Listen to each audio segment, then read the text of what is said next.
Հանրային ծառայությունները կարգավորող հանձնաժողովի 2026-ի բյուջետային միջոցները կուղղվեն պահպանման ծախսերին, ՀԵՑ-ի Գազպրոմ Արմենիայի ներդրումների տեխնիկական աուդիտի ձեռքբերմանը, նոր վարչական շենքի նախագծահաշվային աշխատանքներին։ Հանձնաժողովի նախագահը ներկայացրեց նաև ակնկալվող արդյունքային ցուցանիշներ։ Էլեկտրական էներգիայի արտադրության լիցենզիաներին համապատասխան կայանների արտադրության փուլ անցնելու արդյունքում Հայաստանի Հանրապետության վերականգնվող էներգետիկայի ռեսուրսների օգտագործմամբ արտադրված եւ առաքված էլեկտրական էներգիան 26 թվականի ընթացքում կկազմի հայում արտադրված էլեկտրական էներգիայի շուրջ 23%-ը, նախորդ տարվա 21%-ի փոխարեն։ Էներգետիկայի ոլորտում նախատեսվում է իրականացնել 84 միլիարդ դրամի ներդրում, որում ներառված չեն բյուջետային արտոնյալ վարկերի հաշվին ատոմային էլեկտրակայանին ծառայության ժամկետի երկարաձգման եւ բարձրավոլտ էլեկտրացանցեր ընկերության ենթակառուցվածքների վերազինման ներդրումները, որոնք կկազմեն մոտ 53 միլիարդ դրամ։ Էլեկտրաէներգիայի մատակարարումը Բաշխման ծառայությունը դեռևս չի անցել հանրային կառավարման։ Այնտեղ հարուցված վարույթով նշանակվել է ժամանակավոր կառավարիչ։ Մեսրոպյանն անդրադարձավ պատգամավոր Բագրատյանի հարցին, ինչ իրավիճակ է հեծում։ Կան խնդիրներ, որոնք առաջացել են հանրային կառավարման ընթացքում։ Քանի որ վարույթը դեռ ընթացքի մեջ է, ես կփորձեմ հնարավորինս սեղմ պատասխանել կոնկրետ ձեր հարցին առանց ծավալվելու եւ դիրքորոշում հայտնելու որևէ արտառոց իրավիճակներ կառավարման, մենեջմենտի, տեխնիկական սպասարկման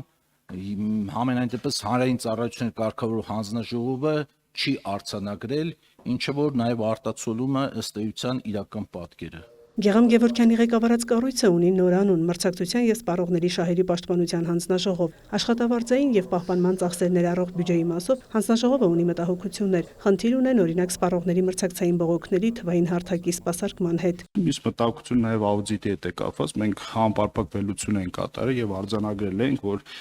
ներքին աուդիտների մրցույթները նման գումարների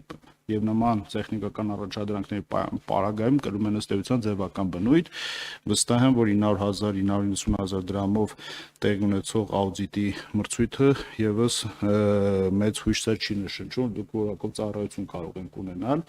ու դա կախված չի մենակ մեր հիմնարկի հետ։ Մենք այդ վերլուծությունը կատարել ենք ամբողջ պետական համակարգում, արձանագրումը իրականացրել ենք։ Ուզում եի առաջարկել ձեզ, եթե նման իսկապես աշխատանքը խոչընդոտող իրավիճակ է ստեղծվում բյուջեի հետ կապված, ես պատրաստ եմ դիտարկել եւ առաջարկություն ներկայացնել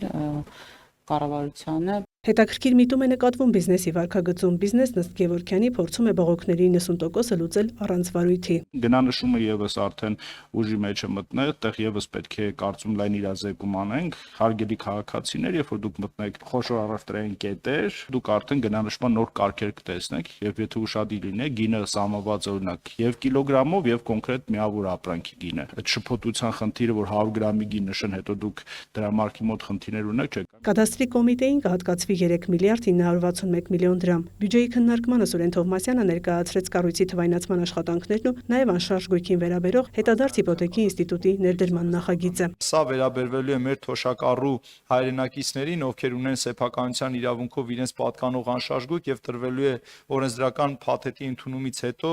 ստեղծվելու է հնարավորություն, որպիսի թոշակառու սեփականատերերը գույքի կարողանան հետադարձ հիպոթեկով, այսինքն իրենց սեփականության իրավունքով պատկանող գույքը համապատասխանաբար բանկում հետադարձ հիպոթեկի առարկա դարձնելով ստանալ որոշակի ամսական վճարներ եւ դրանցով ապահովել իրենց սոցիալական լավ կարգավիճակը։ Սերգեյ Բագրատյանը ներկայացրեց քաղաքացիներից մեկի բարձրացրած հարցը։ Արագածոտնի մարզում հող գնաց քաղաքացին նշել է, որ չի կարողանում օգտվել սեփականության իրավունքից, ակնկալել է կառավարության աջակցությունը։ Թովմասյանը նշեց, նման խնդիրների հաճախ են բախվում։ Արկա են դեպքեր, որ կադաստրային քարտեզի վրա այդ գույքերը չեն տեղադրվել, սրանց վերաբերյալ արկա են բազմաթիվ վարույթներ, բազմաթիվ դիմում բողոքներ իրավապահ համակարգին եւ դատական համակարգին, եւ մենք դրանց հետ այսօր առերեսվում ենք եւ յուրաքանչյուր դեպքի ժամանակ, օրինակ, ոչ թե գույքը տեղադրված չի քարտեզի վրա, այլ օրինակ հենց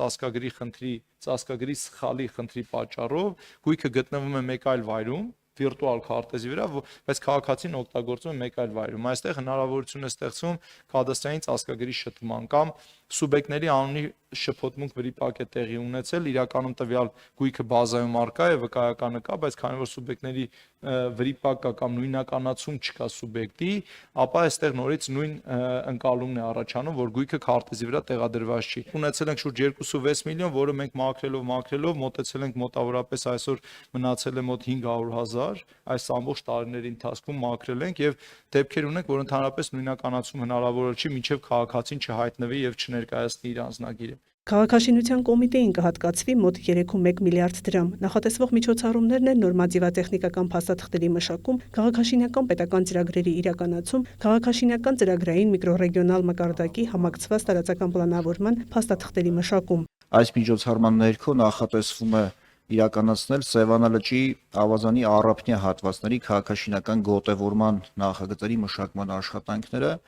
Այս միջոցառման համար 26 թվականին նախատեսվում է հատկացնել շուրջ 121.4 միլիարդ դրամ։ Գրիգորյանը նաև տեղեկացրեց, որ 2025-ին բոլոր մարզերից համայնքներից գույքագրել են հաշմանդամություն ունեցող անձանց համար մատչելիության ապահովման խնդիր ունեցող հասարակական շենքշինությունները, ցանկը առաջիկայում կուղարկվի կառավարության հաստատմանը։ Մայա Խաչատրյան, Արամ Հարությունյան, լուրեր։